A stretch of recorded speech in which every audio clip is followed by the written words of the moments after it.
It's 8 o'clock. This is the UK Tonight. I'm Matt Barbett. One of life's biggest and most joyous moments is turning desperate and even dangerous for thousands of mums.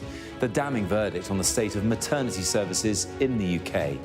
Tens of thousands of women are suffering some form of birth trauma every year, often caused by mistakes and frequently covered up by hospitals.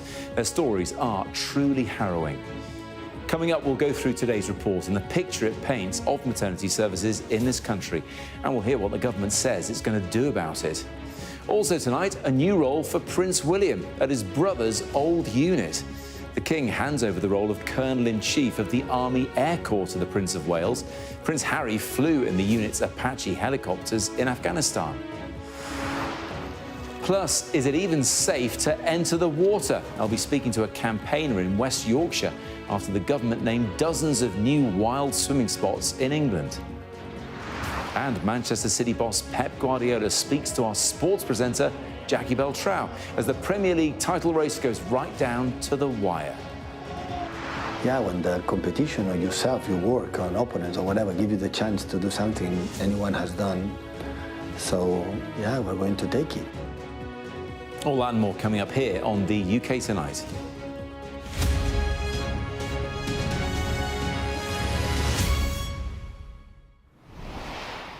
Good evening. There aren't many things more fundamentally important than how women give birth. And in England and Wales alone, a baby is born literally every minute of every day. It seems, though, that we're getting it badly wrong when it comes to how they're being looked after. Around 30,000 women suffer some form of birth trauma every year. And the NHS is spending more than £1 billion, over a third of its annual maternity budget, on negligence complaints relating to childbirth. Now, a parliamentary report that heard evidence from more than 1,300 women across the UK paints a very bleak picture. It describes a system where poor care is tolerated as normal, with a postcode lottery on services. As Sky correspondent Laura Bundock explains, women are often being treated just as an inconvenience. I was literally left lying on the ground in pain, wanting to die as the pain was so intense and unbearable. I was scared to be intimate with my husband as the risk of soiling myself was so high. I would never have another child. I was covered in blood and my own faeces, but there was no one to help me wash. A plastic sheet was put on the bed, and I lay on it in my filth. These are some of the 1,300 harrowing testimonies, each one from women who've suffered a traumatic birth, and all now shared with a national inquiry. And obviously it was not looking good. It was the most terrifying experience of my life. The MP Theo Clark started the birth trauma debate and led the first cross-party inquiry. It found women are often neglected, ignored and belittled. There is a postcode lottery on maternity services in this country, and to me that didn't seem right, and that's why I'm calling on the Prime Minister today to have a national maternity framework which will set out a standardised maternity policy to all NHS trusts. The report exposes a lack of compassion and a culture of cover-up. It calls for a new maternity commissioner. Difficult questions and points we put to the Health Secretary. Do you accept you failed these women, you're still failing women, and will you, as Health Secretary, apologise? So, first of all, can I thank all of the women who have come forward, not just for the report, but I know have been contacting Sky and other media outlets. For the first time in the NHS's history, you have not just a Secretary of State for Health who is a mum, but also the Chief Executive of NHS England is a mum as well, Amanda Pritchard, and we are working together to try to address some of these issues that we know have arisen in recent years. How confident are you we're not going to have another maternity scandal? Because there have been several, haven't there? I think we are in a position of transition.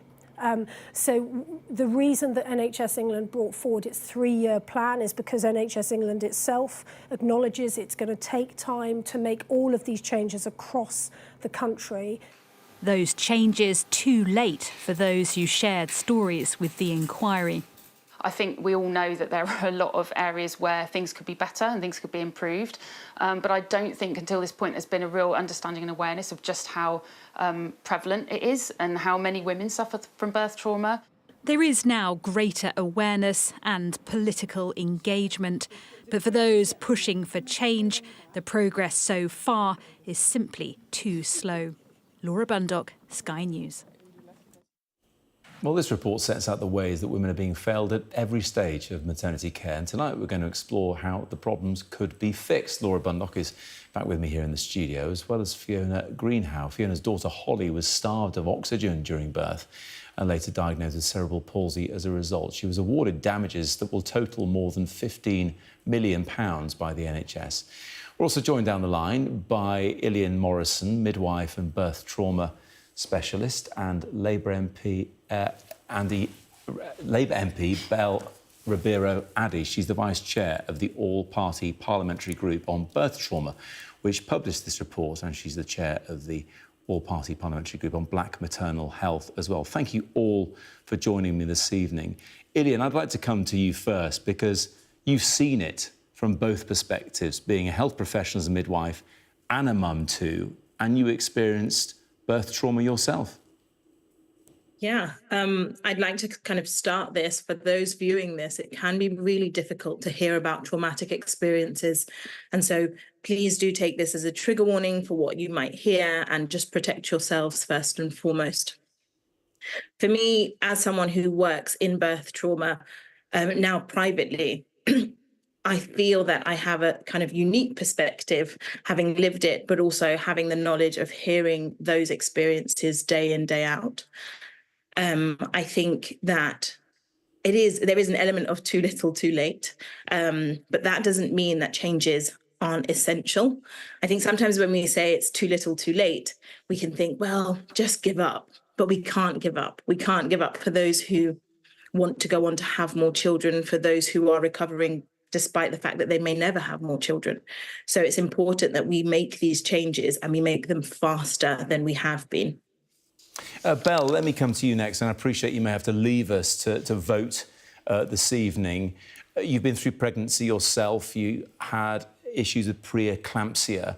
But what I'd like to ask you about, especially as you chair that group that I mentioned at the start there, is health outcomes, as in so many cases, can be even worse for non-white women in this situation. Yes, absolutely. We're seeing black women up to 4 times more likely to die in pregnancy and childbirth, and Asian and women of mixed heritage up to 3 times more likely to die in pregnancy and childbirth. It's an awful statistic, and we're really concerned that the government has still yet to set a target to bring about an end to this awful disparity. Really pleased that, due to evidence given by a number of organisations, including 5 times more, who are the secretariat of the all-party parliamentary group on black maternal health, that there is a commitment in the inquiry's recommendations to look at bringing down these disparities, but specifically looking at translation services to make sure that women are getting the opportunity to understand best what's happening to them if they are somebody for whom English is not necessarily their first language. But we can't continue to have this situation right across this country.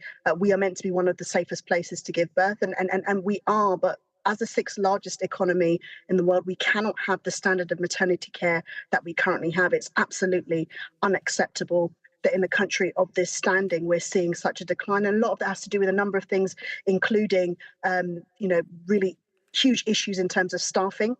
We know that for every 30 midwives that are trained by the NHS, 29 actually end up going to leave the profession. How can we expect our midwives to deliver a service when they're overworked, underpaid, and put under such huge strain? And to add to this, one of the huge parts of the inquiry is to end the postcode lottery that we're seeing in terms of maternal health care. Where you give birth to your baby in this country shouldn't mean a greater or lesser outcome in terms of birth trauma. Fiona, I think your daughter Holly is now 18, I'm right in saying. So you went through a traumatic birth, and sadly Holly was starved of oxygen as a result, which meant she's growing up with cerebral palsy. You must think 18 years on, how can this kind of thing still be happening to mums? It's frightening, really. I mean, if I think of what we went through, and admittedly there were some changes made at our hospital because of what went wrong with Holly, but it's still to continue, as you said, 18 years on, and I can't see it at the moment changing, if I'm honest. Does your heart sink when you hear these stories of bloody sheets and women being treated as an inconvenience, and also apparent cover-ups too? Well, if I think that within Holly's case, the hospital spent 8 years denying it, I think in most cases, or a lot of cases, that is what happens, because it's a money-saving exercise to not pay anything, and then if it needs be, pay the least amount. And also, if I look back at it now, I know what the last 18 years have been like, and I know how tough it can be. And it's not something I'd wish on anyone, if I'm honest. What is incredible about describing it as a money-saving exercise is it's doing anything but. In your case, you've been awarded what will total £15 million for Holly to be looked after. I know you would sacrifice all of that to go back and have things different at the time, but it's costing them a fortune. Oh, it is. It's a lot of money. And there was, a lot of legal fees on top of that, just to debate it for 12 years. And then, in the end, there's a big conversation about who's going to pay the legal fees and how much of it they'll pay. So it just goes on. Yeah, the costs are huge. Laura, we talked about this last week, didn't we? A third of the NHS budget for maternity care, £1.1 billion, is going to settle negligence claims. When people hear these stories, they'll think, how can that be allowed to continue? Not only is it the human costs, as we heard with Fiona and Holly, but the financial costs as well, which is having huge knock-on effects. It is, and interestingly, one of the experts who gave evidence to the inquiry was looking at the costing of what it takes to care for a woman properly, and it's a lot less than when you look at the huge amounts that are paid out in negligence claims. So, if these injuries are spotted in time, if action is taken in time to help when things are going wrong, if everyone's supported properly, then you don't end up with clinical negligence. I mean, you can never eliminate risk from birth, from pregnancy, and I think everyone agrees that. But it's when things go wrong, and when things go wrong needlessly, these sorts of avoidable incidents are what are really costing the NHS a lot of money. But we'll get on to now some of the potential solutions. But I know, Laura, you've spoken to the government, you've spoken to Victoria Atkins earlier on. What does she say? Well, it's really interesting because she became Health Secretary before this had even popped up in Parliament as a thing. I mean, now, at least, I think we'll all agree, birth trauma is being talked about by people, politicians are engaging it, and you have the government making big promises about it. Whether or not that will bring about the kind of change that people want to see, that everyone agrees needs to happen, is the next big question, really. But, yeah, we sat down with Victoria Atkins, the Health Secretary, today, and put a lot of these points to her earlier on. We know from, sadly, the many tragedies that we have seen in places such as Morecambe Bay through to Nottingham, that there have been particular issues in trusts, and these problems are long-standing. What I want to do is now focus not just on the longer-term future, but on the today, because I want mums to be, who are watching this, who will be reading the reports with, I imagine, some trepidation. I want them to have confidence that we are seeing improvement in these services. I don't pretend we're there yet, but we are genuinely turning a corner. Why weren't alarm bells ringing sooner, though? Can we look at maternity clinical negligence? You are spending eye-watering sums of money. Last year alone, £1.1 billion of taxpayers' money. Why weren't those alarm bells going off? You've been in power so long. Well, in fairness, those alarm bells have been going off, and as I say, the reviews that we've had in recent years, both in from Morecambe Bay through now to Nottingham, at each time there has been a review, there have been recommendations, and it is as a result of that that the NHS issued its 3-year maternity plan, and we are in the first year of that maternity plan. So we are already beginning to see the rollout of these services that will make a real difference to women and to families' experiences of birth. The report's #1 recommendation is about staff recruitment. How on earth is that going to happen, given the conditions and some of the culture that you talk about? Well, actually, we have got an improving picture to tell when it comes to midwife recruitment, for example, and it is the most joyful profession. When I meet midwives around the country, they get to bring babies into the world, and it's a wonderful, wonderful profession. But we've seen genuine increases in the number of midwives that we are recruiting. And what is more, we have set out our plans to train more midwives in the future. We're also recruiting internationally because we want to ensure that our units and services are properly staffed. Of course we do. That's Victoria Atkins there. Belle, let me come back to you on this. I don't want to make it party political. You sit on these all-party parliamentary groups, and I know it was Theo Clark, the Tory MP, who kind of brought attention to this in the Commons originally. And also, given there's a general election looming as well, this could all change. And I know as a Labour MP, you hope it will. But really, what can legitimately done that doesn't just boil down to we've got to spend more money on this problem? Well, more money is definitely an issue. There's no way we're going to turn around and say that it's not an issue of resources. But you heard just now about the serious issues that we have in terms of staffing, in terms of maternity care, the midwives and what's happening to them, whether or not we're able to retain them, whether or not we are paying them properly, the fact that the nurses' bursary has gone and they're effectively paying to train themselves, which is a huge problem at the moment. And you know, there has to be a change in attitudes overall. We do have to accept that there is institutional racism in our National Health Service. We do have to accept things like that. That's something that the government, unfortunately, is unwilling to accept. That's a major problem. But there are very simple things that we can look at. And I'm pleased to see that that's something that the Health Secretary actually did commit to today.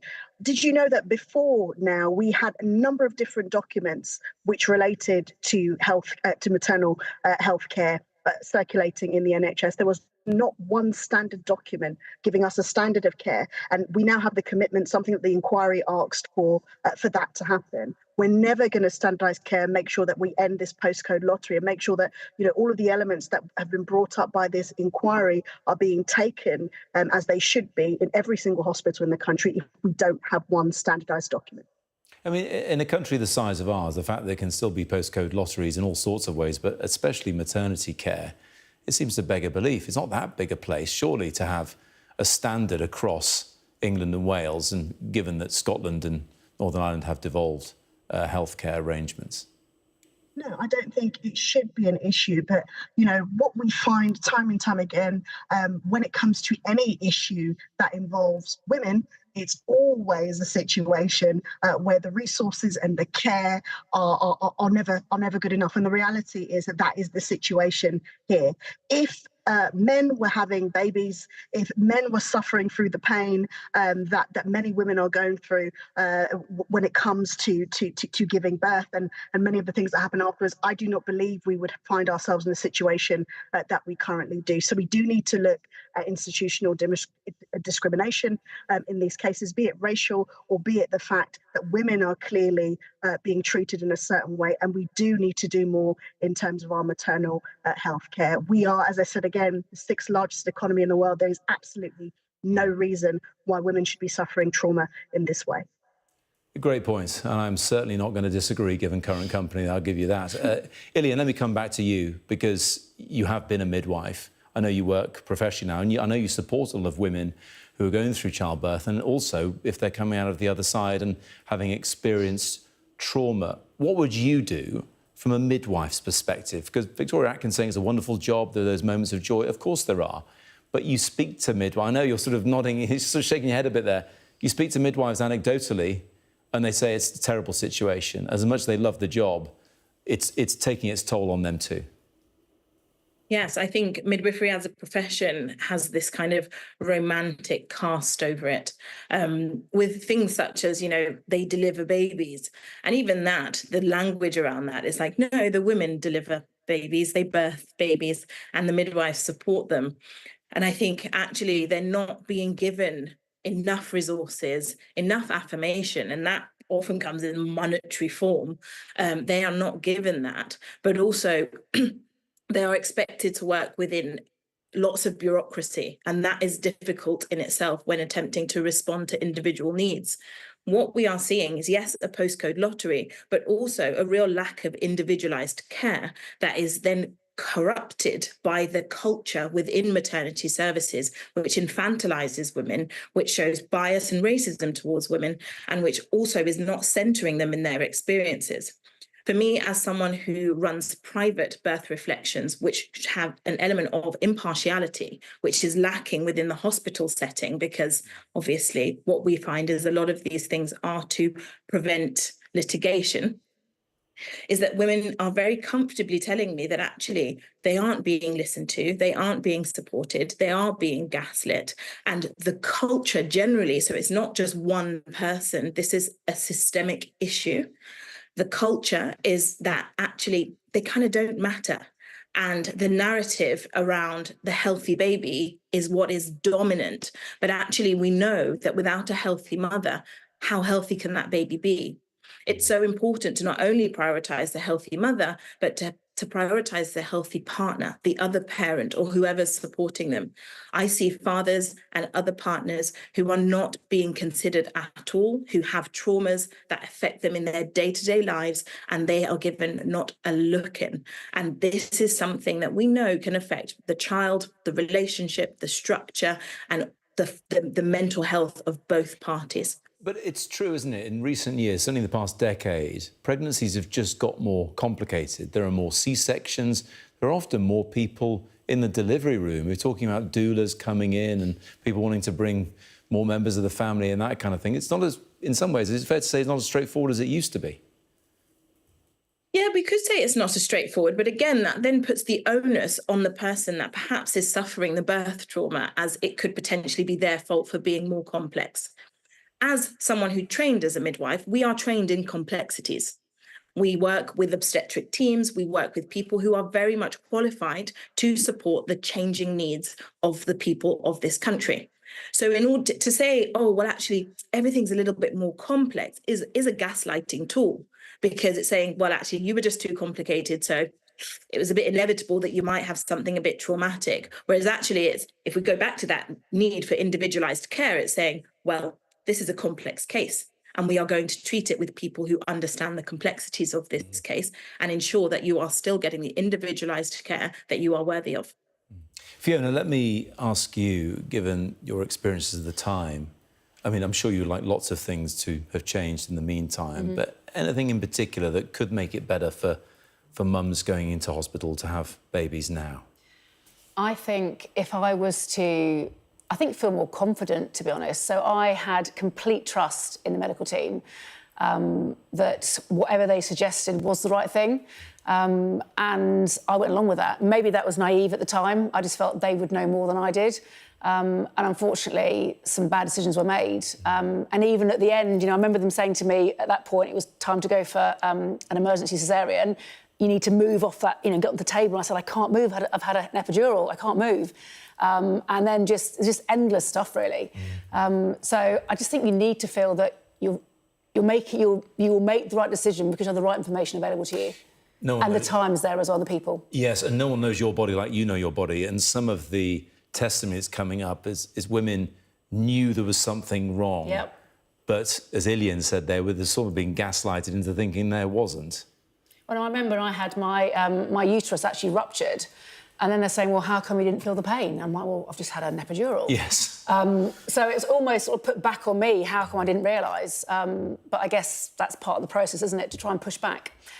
Because if they start to admit any liability early on, that's where it starts costing money, I suppose.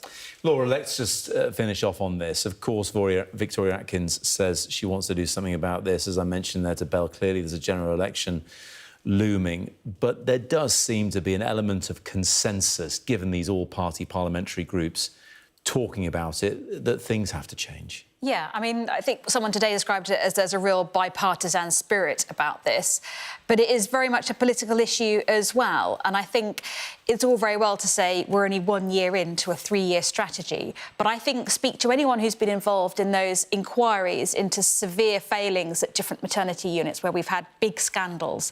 They will say, we've had all the reports, we've made all the recommendations, and nothing has changed. And so, why is progress so very slow? We've set out a blueprint for what needs to happen, and yet here we are still discussing it with an inquiry now.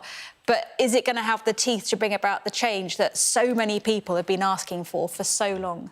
Look, given the breadth of the topic, the experiences people have had, it's hard to do it justice in just 20 minutes here on UK Tonight, but really appreciate the four of you joining me to talk about it. Lillyin, Belle, Fiona and Laura, thanks so much indeed. Still to come here on the UK Tonight. Prince William receives a new army role from his father, but does it risk widening the rift with Harry? Plus, the government announces 27 new wild bathing spots in England, but really, are they safe to swim in? And Man City boss Pep Guardiola tells Sky News he's not expecting any favours from Tottenham Hotspur to help them beat rivals Arsenal to the Premier League title.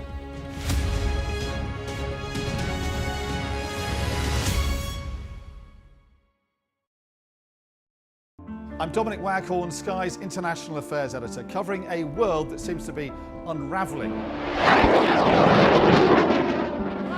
War, unrest, revolutions.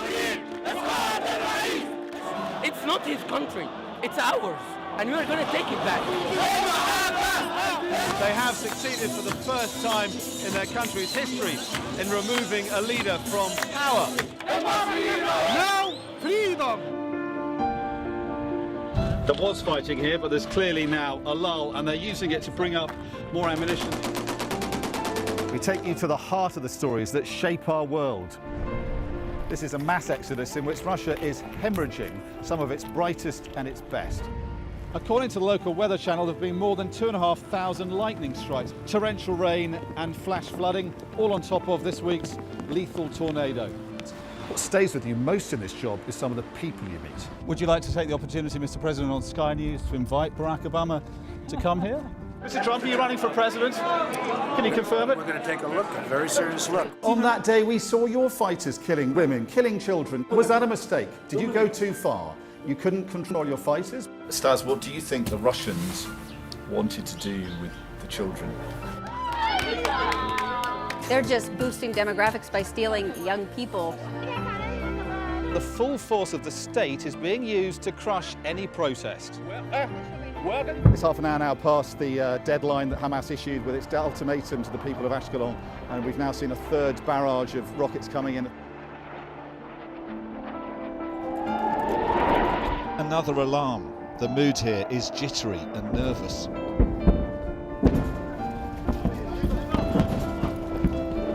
We're seeing the world get more and more divided, and it's our job to try to make sense of it all.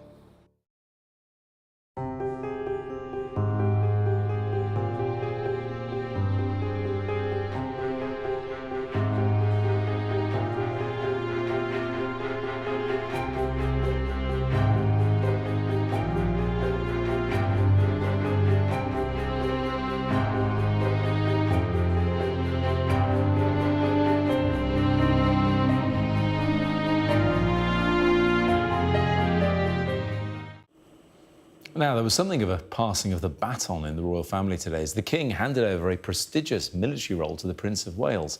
Prince William is now officially the Colonel-in-Chief of the Army Air Corps, a position the King held for 32 years. It's also Prince Harry's old unit, and the decision to hand the role to his brother William was seen as something of a blow to him when it was announced last year. Just a warning, this report from our royal correspondent Rhiannon Mills contains some flash photography. A special flight in for an important handover. The King just seeming delighted to again be back out. His last moments as Colonel-in-Chief of the Army Air Corps were mainly spent reminiscing and meeting veterans, including Aaron Mappelbeck, who's also had cancer. Off camera, they chatted about chemotherapy and how the King has lost his sense of taste. We don't know if it's a hint of the kind of treatment he's had, but anything he says right now inevitably gets picked up. Wanting to bring it back to why he was there, an impromptu, sentimental speech, and praise for his son. All I can say is that having had the pleasure of knowing you for so long, I do hope you'll go from strength to strength in the future with the Prince of Wales as your new Colonel-in-Chief. Before unveiling a plaque for an Apache flown in Afghanistan, the first to go on display in the UK. Rather aptly in front of the control tower, the beret was passed from father to son. The first time we've seen them together since the King's diagnosis. So much of what happens within the royal family is hereditary, so it makes sense one Prince of Wales passing on this title to the next Prince of Wales. But you do wonder if things were slightly different within the family, whether or not the king would actually be passing this on to Prince Harry. It was with the Army Air Corps that Harry trained to fly Apaches. His father, in 2010, presenting his provisional wings before he served in Afghanistan. But leaving royal duties means no military ties either. His brother couldn't seem more excited, posting these pictures on social media and getting into uniform as he spent the afternoon learning more about what they do. Then the perfect final departure for a man who loves flying. An Apache on standby to take him off base. Another handover from king to heir complete. Rhiannon Mills, Sky News. Let's have a chat now with Russell Myers, the royal editor of the Daily Mirror. Good to see you, Russell. What do you make of this then? Because the royal family don't do anything unintentionally, do they?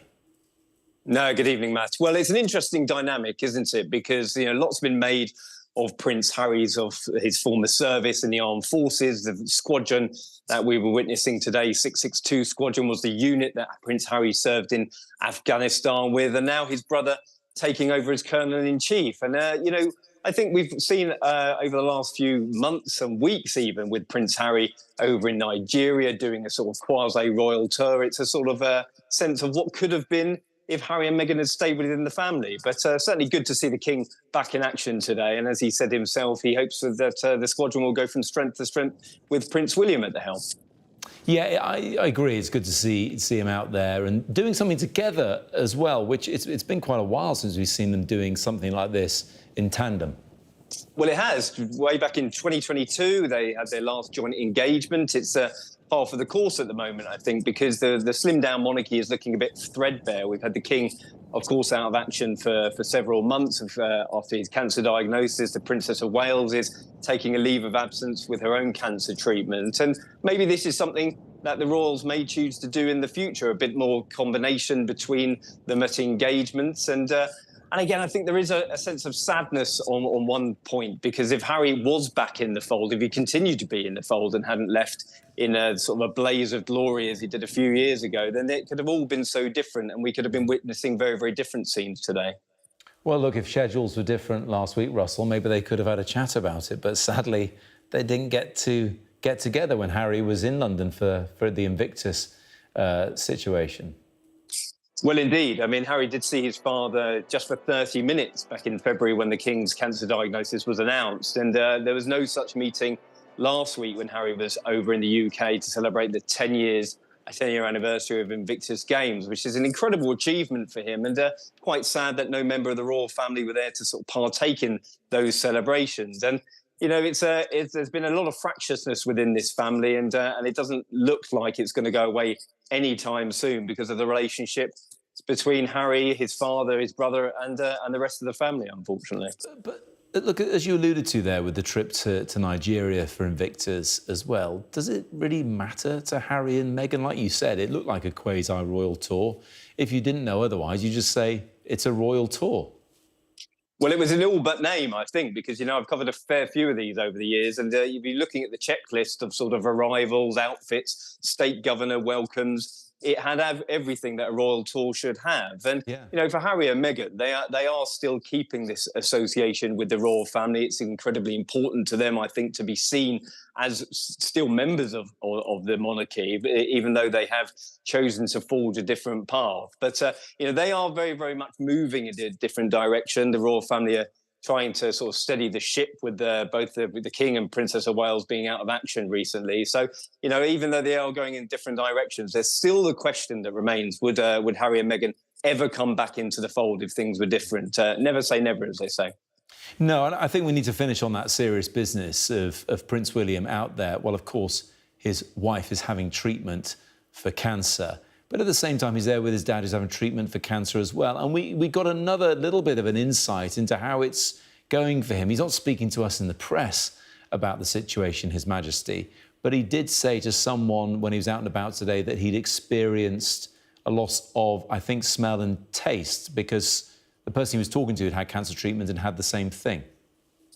Well, indeed, as you saw in Rhiannon's report there, anything he does say at the moment is going to be sort of seized upon. And while he's not spoken necessarily publicly just yet, he's been absolutely praised and lauded for his openness, first of all, when his prostate situation emerged in January, then his cancer diagnosis, and certainly credited with many more people seeking out information for the signs and symptoms of cancer. And it's very, very different for the Princess of Wales. She's been very guarded about her treatment, first of all, when she was in hospital for that abdominal surgery, and then her cancer diagnosis as well. So they're moving in very, very different directions. But I think, there needs to be possibly a period of calm, not only for the Princess of Wales, but hopefully the King getting back to duties will give us more of a semblance of normality for the royal family moving forward. Yes, indeed. Russell, thanks so much. That's Russell Myers, the royal editor of the Daily Mirror, joining us here on the UK Tonight. Still to come, Rishi Sunak insists he is still the man to keep the country safe, warning the UK is at a crossroads when it comes to global security.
Welcome back. Now, a boxer from London has died after he was injured in the ring last night. Sharif Lawal was knocked out while making his professional debut at Harrow Leisure Centre. He received treatment in the ring, but sadly died in hospital. Sky's Emma Birchley is here with me now. Sky, it's really sad to hear about this. Do we know any more details? We don't know a lot, actually. Truly, devastating. 29 years old, a middleweight, and actually it was his first pro bout. at Harrow Leisure Centre in northwest London. It was in the 4th round of what potentially could have been a 6-round fight that he was knocked down by his opponent, a Portuguese fighter, Malam Varela. Paramedics went to the scene and attempts were made to bring him round. There were reports of CPR being administered and a defibrillator used, and he was taken by ambulance to a nearby hospital. But sadly, as we know now, he didn't make it. And as you would expect, the tributes have been coming in from far and wide. The British Boxing Board of Control have sent their condolences to his family. And we've heard too from Tyson Fury ahead of his big heavyweight bout in Riyadh on Saturday, who has said, God rest his soul. And he's talked about getting into the sport, you know, knowing it's dangerous. And he says we're not there to tickle each other. But unfortunately, things like this happen now and again. And of course, everyone knows boxing is inherently potentially dangerous.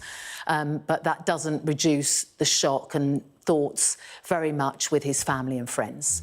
Emma, thanks very much indeed. Next, Rishi Sunak insists he remains the best person to lead the UK in what he described as an increasingly dangerous world. The Prime Minister used a major speech on security to set out the challenges posed by what he called an axis of authoritarian states, including Russia, China, Iran and North Korea.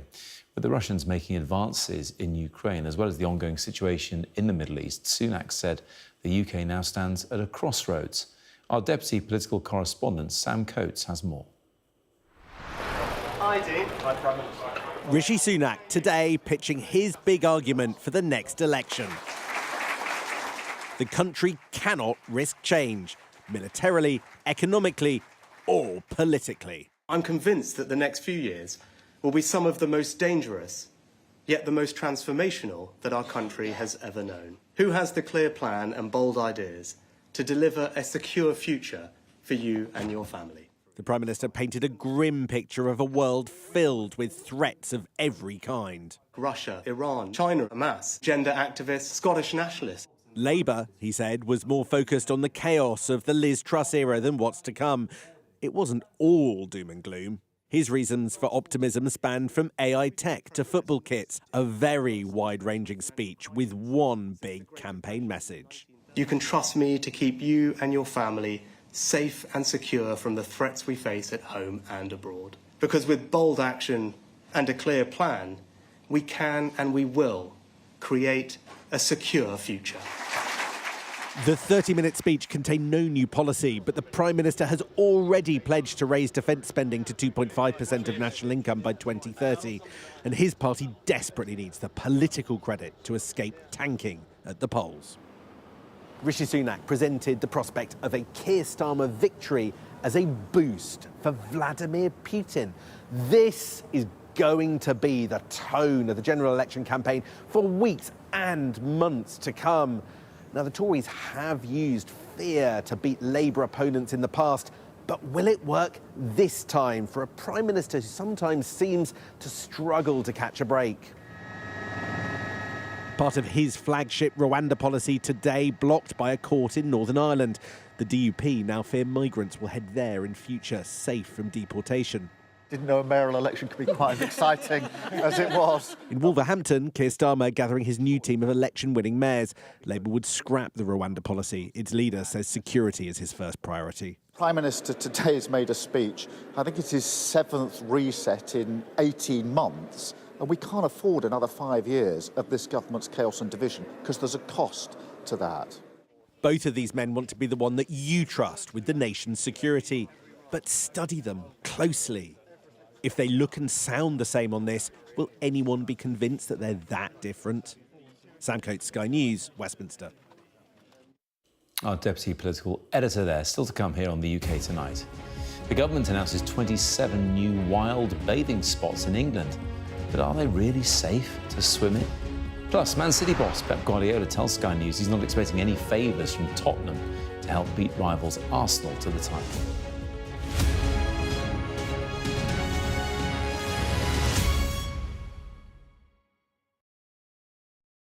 I don't think, to my knowledge, a quadriplegic has taken a powerboat around Great Britain before. but the idea is to inspire more disabled people to get out on the water. I was a professional yachtsman before my accident 40 years ago this year. Can't believe it's a lifetime ago now. I broke my neck in a swimming accident. And sailing to me is part of my life. I love being out on the water. I think it's very therapeutic for all of us to, get out, spend some time on the water. And the idea is to inspire others to do so. As you say, I sailed around Great Britain in 2007, and I sailed the Atlantic a few years later. This is altogether different. This is about Wet Wheels, the charity I founded. I'm on a beautiful 9-metre power catamaran.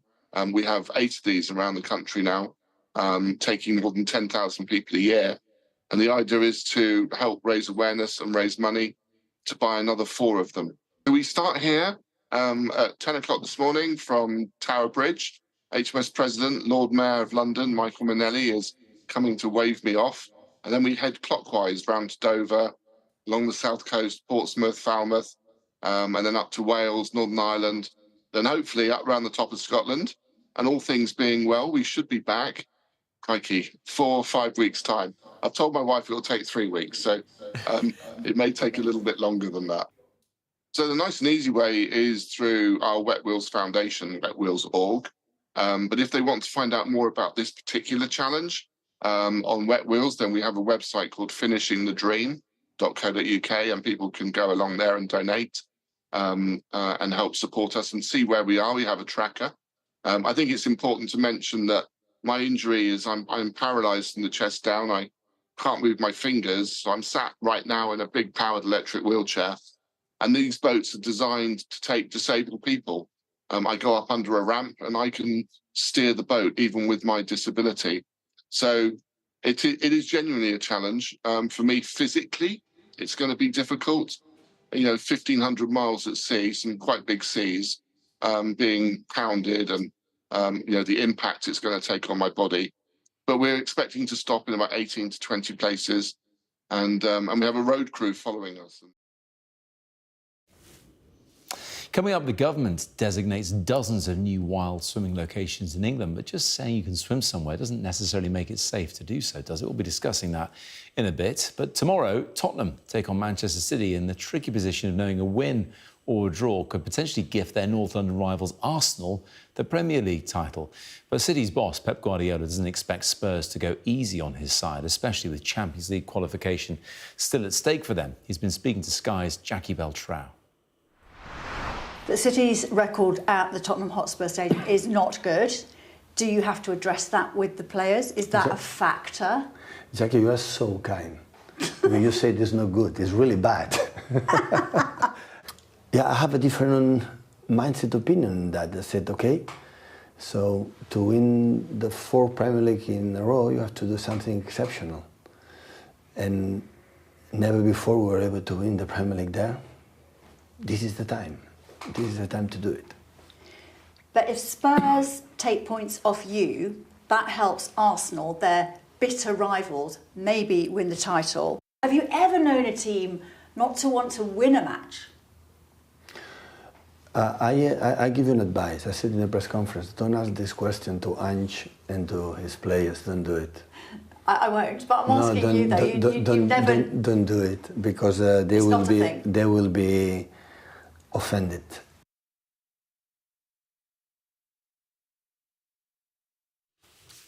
You can see Jackie's full interview with Pep Guardiola. That's on Sky News Breakfast tomorrow morning from 6 a.m. Well, with me now is Dave Fulton from Sky Sports News.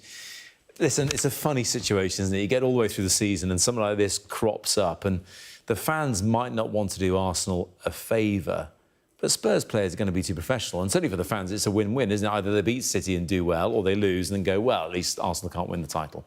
Yeah, exactly that, Matt. It's all about the fans not wanting Tottenham to win because they don't want to do Arsenal a favour. But Ange Postecoglou's been really strong on this today. The players are professional. They've got a great record against City. They're pitting themselves against Pep Guardiola and a City side on a run-in. If they can scupper them, that's a real feather in their cap, and they've done it before. They'll be keen to do it again. The fans might not like it. I think the fans are pretty split on it. Not all Tottenham fans want their team to lose. Quite a lot of them want them to win. But the players are professional. no chance they're going to do anything else other than trying to win. They lost 4 on the bounce, Spurs, and they ended that successive run of losses against Burnley at the weekend. They're going to want to take Man City down. It's funny what Arsenal fans are saying. That famous Arsenal fan Nick Hornby today saying, actually, there's no rivalry. We love you, Spurs. You know, don't worry. You know, which is obviously just all tongue in cheek.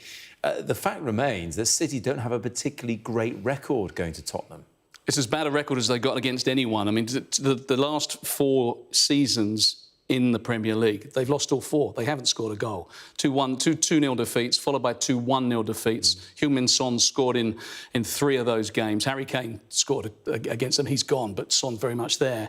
And, yeah, it's a record. It's a lot of people calling it a hoodoo. So, you know, Manchester City, they love a run-in. They're formidable at this time of year. But you just have certain teams, we all know it across all sports, where you know, there is a bogey team. And perhaps for City, if they've got any kind of weakness, it might just be against Spurs. So Tottenham also have the small matter of Champions League to fight for. That depends on the outcome of tonight's game. More on that in just a second.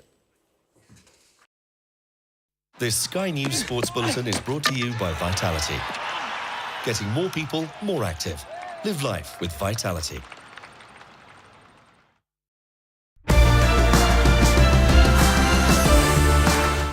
Your team at Ajax were one of the most beautiful teams to watch. The way they played football were amazing.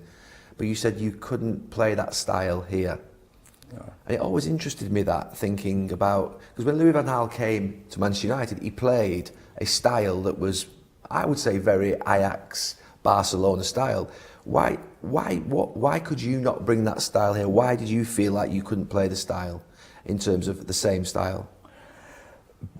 Because then you have to bring in players. So then you need Back a budget. to recruitment. In the recruitment, you need the players with those typical assets, and you can't bring a player, say, who is here, who has a typical style of play, and I don't want to change his nature. Yeah. And so Frankie de Jong would have been allowed you more to play this style maybe if he'd have been brought in a couple of years ago.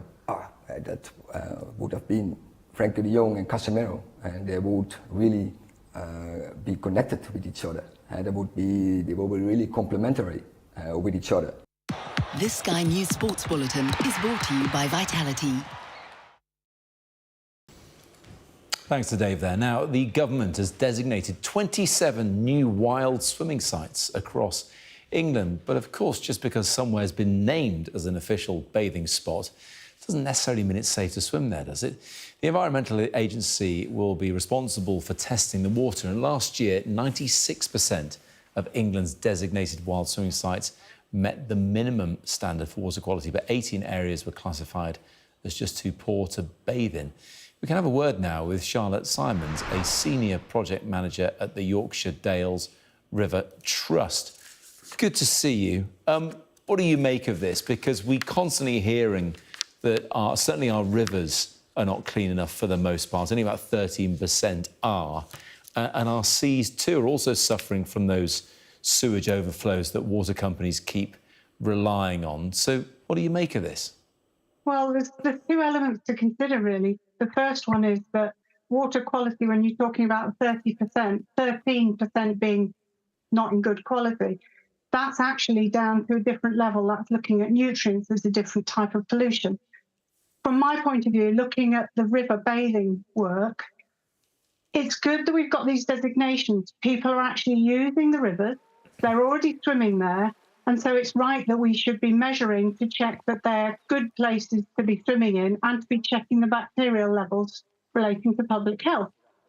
And it has led in several places to further works going on the rivers themselves to improve the quality of the river, not just looking at nutrients, but also looking at bacterial pollution, which is one of the many forms of pollution that we have on our rivers. So our rivers have pollution from cities, agricultural runoff, sewage, septic tanks. Those are all in there. And it's good that these sites are being designated so we can then work to make those better, because we'll know exactly what the position is on that river. But Charlotte, I'm watching these pictures of people swimming and they're dunking their heads under, and somehow water's going to get in through, you know, their mouth or their nose, maybe even their eyes. And you think, I mean, given the state of things, why would you at the moment? It's too much of a risk to take. But you saw in the boat race the risks with E. coli in the Thames. People are just going to avoid this kind of stuff, aren't they? I think rivers draw people to them, particularly on hot days. I mean, the Nid is one of the areas that was designated today. And last summer, we counted how many people were using it on 2 separate days. And on one of them, there were 206 people, and the other was 344. So people are using these sites. They are drawn to the water. And it might be they're not actually getting in it, but they're still drawn to it and still enjoying it. But you have to say, how many of those hundreds of people are then getting sick afterwards? Quite a few people do get sick. And there are times when I personally would not swim in the river. So we know from working on the wall that when it's dry conditions and there hasn't been a rainfall, so the bacterial levels are low enough to be passing the European standard. When it's high rain, for 48 hours afterwards, I wouldn't get in the water, because we know from the work that we've done that at that point, wet conditions increase the bacterial levels in the river. So a thing what you're saying is designating these places should bring more attention and more testing, because they will bring more people, but those people still need to do their homework. Yes, they need to do their homework. They need to check when it last rained nearest the site. They need to check what the water level is. They also need to make sure that personally, I don't put my head under, other people do, but it's making sure that you don't do it unnecessarily. Certainly agree with that. Charlotte, thanks so much indeed. Appreciate you taking the time to join us on the UK Tonight. That's all right. Thank you very much. You can always just do that, can't you, and make sure nothing goes in. Let's have a quick look at the weather now. Let's see if it's good for swimming. Well, it's actually looking unsettled this week across the UK and Ireland. It's still pretty warm in the east at the moment, but that's on its way out, and tomorrow it's going to feel quite a bit different. Back to this evening, though, and we're seeing some pretty heavy rain over parts of western Scotland, Wales and western England. It's now clearing away from Ireland, Northern Ireland and southwest England, but there are still 1 or 2 showers dotted around, so keep your brolly handy. That's all from the UK Tonight. You can catch up on all the highlights on our webpage, or just scan the QR code on the screen right now. The World with Yalda Hakim is up next here on Sky News. Stay with us.